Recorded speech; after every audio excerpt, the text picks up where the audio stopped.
Hai, Assalamualaikum warahmatullahi wabarakatuh. Kembali lagi ke channel saya, Sohrul Rohmah, untuk belajar koperasi dan juga kisah-kisah inspiratif.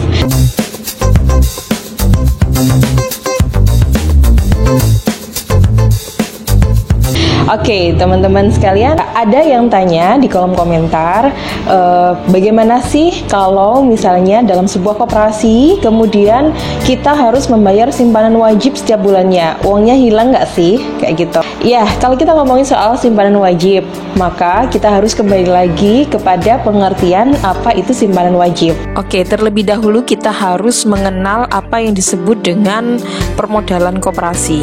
Di dalam Undang-Undang Nomor 25 tahun 1992, di sini dijelaskan mengenai permodalan koperasi, bahwasannya modal koperasi ini terdiri dari modal sendiri dan modal pinjaman. Kalau modal sendiri ini terdiri dari simpanan pokok, simpanan wajib, dana cadangan, dan hibah. Sehingga kalau kita berbicara tentang simpanan wajib itu masuk dalam komponen modal sendiri koperasi. Sedangkan modal pinjaman ini dapat berasal dari anggota, seperti kita dalam bentuk simpanan anggota, kemudian koperasi lain dan atau anggotanya, kemudian bank dan lembaga keuangan lain, penerbitan obligasi dan surat hutang lainnya, serta sumber lain yang sah. Jadi jelas di sini bahwa simpanan wajib itu merupakan salah satu modal sendiri dari sebuah koperasi. Jadi kalau Anda memilih untuk menjadi anggota sebuah koperasi, maka harus siap dengan konsekuensi yang harus kalian hadapi. Jadi pertama kali ketika kita mendaftar menjadi anggota koperasi, pasti akan diminta membayar simpanan pokok.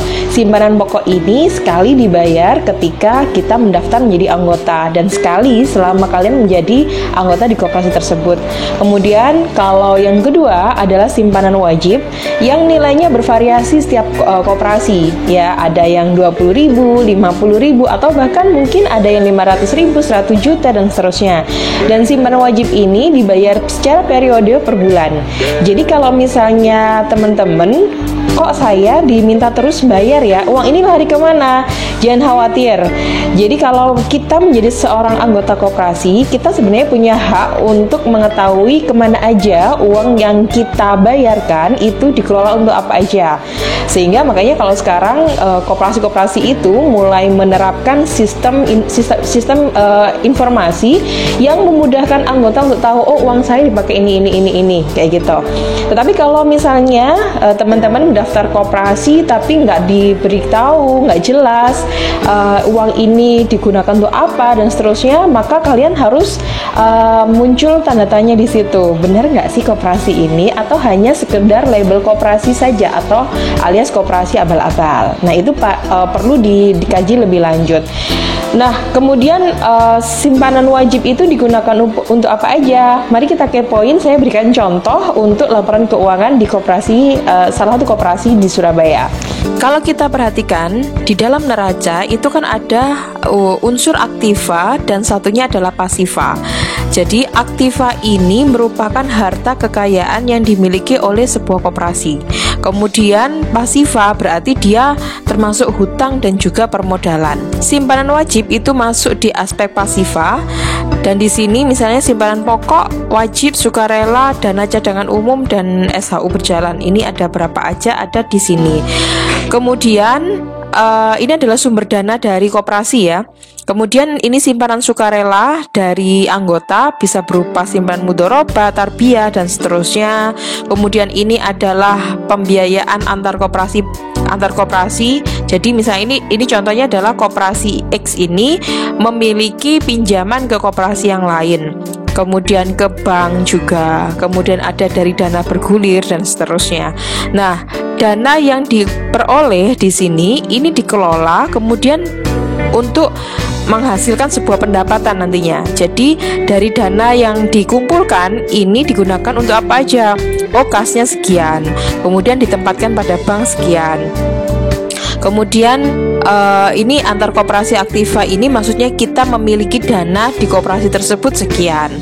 Nah, ini yang menjadi unit bisnis dari koperasi syariah pada umumnya. Jadi kita juga melakukan pembiayaan, bisa untuk musyarakah, mudharabah. Nah, ini yang diberikan kepada anggota untuk dikelola, diikutsertakan dalam bisnis mereka. Kemudian bisa digunakan untuk inventaris kantor, biaya dibayar di muka, dan seterusnya. Dari aktivitas ini adalah menyimpan, ya. Jadi anggota menyimpan dananya ke koperasi itu diakui sebagai pasifa dari koperasi. Kemudian koperasi ketika menyalurkan dananya ke anggota untuk join pembiayaan, untuk join bisnis, maka itu diakui sebagai aset dari koperasi. Kemudian dari aktivitas tersebut diperolehlah laba. Nah, kalau kita lihat di sini pendapatannya dari mana aja, ada bagi hasil, dari margin, dan seterusnya. Kemudian digunakan untuk apa? Beban langsung simpanan, termasuk kita memberi bagi hasil kepada para penabung, gitu ya. Kemudian beban linkage dan juga bisyarah karyawan, biaya perlengkapan kantor, dan seterusnya. Sehingga muncullah di sini berapa laba rugi dari koperasi tersebut, begitu. Kan kan simpanan wajib itu bayarnya setiap bulan. Apakah boleh ditarik? Tentu saja nggak bisa ya. Kalau di koperasi saya itu aturannya, kalau kita ingin menarik simpanan pokok, simpanan wajib, maka itu dianggap keluar dari anggota. Kenapa begitu? Karena kita melihat bahwa dari simpanan wajib itu digunakan sebagai modal sendiri. Jadi modal sendiri itu adalah kekuatan yang menyokong dari koperasi tersebut. Sehingga kalau ini ditarik kan jelas kolaps dari koperasi tersebut. Sehingga makanya kalau Bapak Ibu atau teman-teman sekalian memutuskan untuk bergabung menjadi sebuah koperasi, harus paham sistem ini. Kemudian coba kita lihat ya. Kalau di kita ini adalah share SHU. SHU ini misalnya dari laba rugi tadi ya.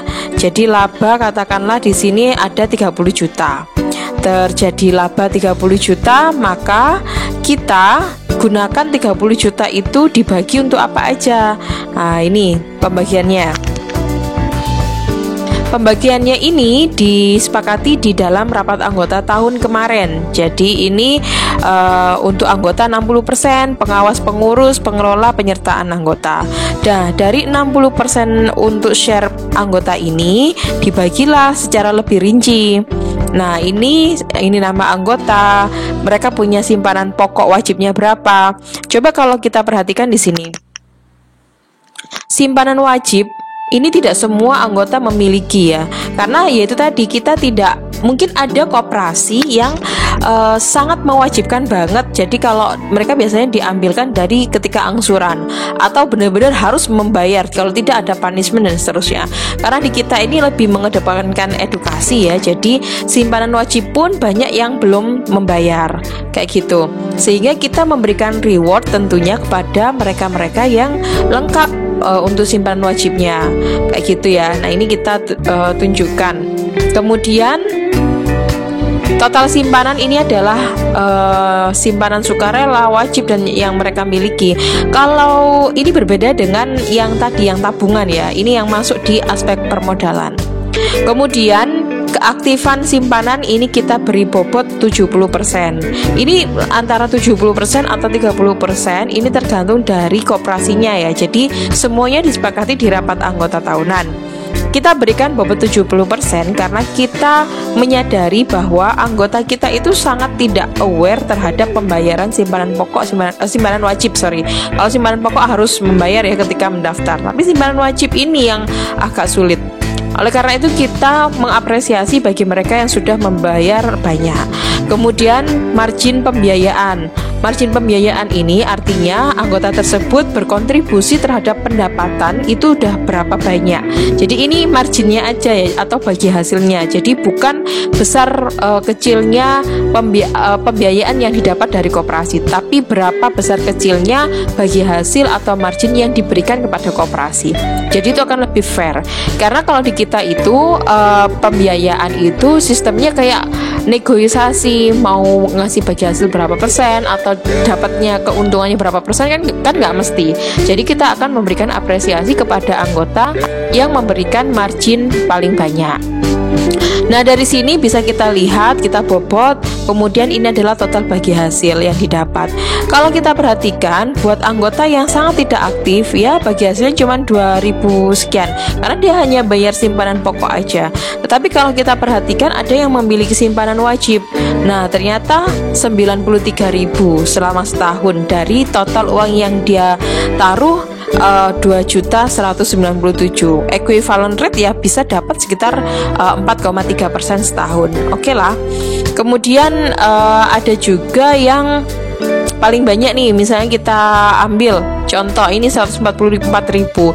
Ini equivalent rate-nya juga 4,8%. Jadi ini macam-macam ya, kita kadang ada yang sampai 7% dan seterusnya, tergantung tahun tersebut itu menghasilkan banyak atau tidak. Nah, ini kenapa dia lebih tinggi? Karena dia juga berkontribusi terhadap pembiayaan, memberikan margin pembiayaan dan seterusnya.